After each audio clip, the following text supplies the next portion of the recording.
ಛತ್ರಪತಿ ಶಿವಾಜಿ ಮಹಾರಾಜರು ಎಷ್ಟು ಮುಸ್ಲಿಂ ದ್ವೇಷಿಯಾಗಿದ್ದರಂದರೆ ಅವರು ಇಡೀ ಸೈನ್ಯದಲ್ಲಿ ಅತ್ಯಂತ ಬುದ್ಧಿವಂತ ಸೈನ್ಯಾಧಿಪತಿ ಎಂಬ ಹೆಸರು ಗಳಿಸಿದ್ದು ಸಿದ್ದಿ ಹಿಲಾಲ್ ಎಂಬ ಒಬ್ಬ ಮುಸಲ್ಮಾನ ಆಗಿತ್ತು. ರಾಜ ಔರಂಗಜೇಬ್ ಛತ್ರಪತಿ ಶಿವಾಜಿ ಅವರನ್ನ ಆಗ್ರಾದಲ್ಲಿ ಬಂಧಿಸಿರ್ತಾರೆ.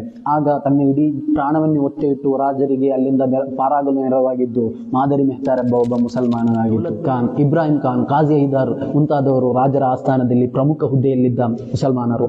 ಇಲ್ಲಿನ ರಾಜತಾಂತ್ರಿಕ ಯುದ್ಧಗಳ ಮುಂಚೆ ಮಹಾರಾಜರು ತನ್ನ ಸೈನಿಕರನ್ನು ಕರೆದು ನೀಡುವ ಕೆಲವೊಂದು ಉಪದೇಶಗಳು ಹೀಗಿದೆ: ಯಾವುದೇ ಕಾರಣಕ್ಕೂ ಯಾವ ಮಸೀದಿ ಕೂಡ ನಾಶವಾಗಬಾರದು.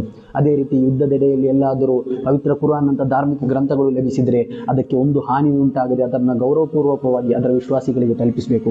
ಅದೇ ರೀತಿ ಮಹಿಳೆಯರು, ಮಕ್ಕಳು, ಅವರು ಯಾವ ಧರ್ಮದವರಾದರೂ ಕೂಡ ಅವರಿಗೆ ಒಂದೇ ಒಂದು ಹಾನಿ ಉಂಟಾಗಬಾರದು, ತೊಂದರೆ ಉಂಟಾಗಬಾರದು. ಈ ರೀತಿಯಾಗಿತ್ತು. ಹೌದು, ಮಹಾರಾಜರು ಹಲವಾರು ಬಾರಿ ಮೊಘಲರ ವಿರುದ್ಧ, ಸುಲ್ತಾನರ ವಿರುದ್ಧ ಯುದ್ಧ ಮಾಡಿದ್ದಿದೆ. ಆದರೆ ಅದೆಲ್ಲ ಒಂದು ಸಾಮ್ರಾಜ್ಯದ ವಿರುದ್ಧ ಯುದ್ಧವಾಗಿತ್ತೇ ವಿನಃ ಒಂದು ಧರ್ಮದ ವಿರುದ್ಧವಾಗಿರಲಿಲ್ಲ.